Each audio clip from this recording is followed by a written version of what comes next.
देखते होता हमारे उड़हिया बैठी के पिपरा के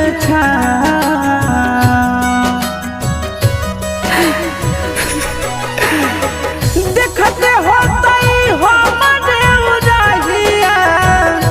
बैठी के पिपरा के रुक रुक रुक अरे टरेनिया रुक रुक रुक रे टरेनिया ले ले चल जनुआ के गाँव रुक रुक रुक रे टरेनिया।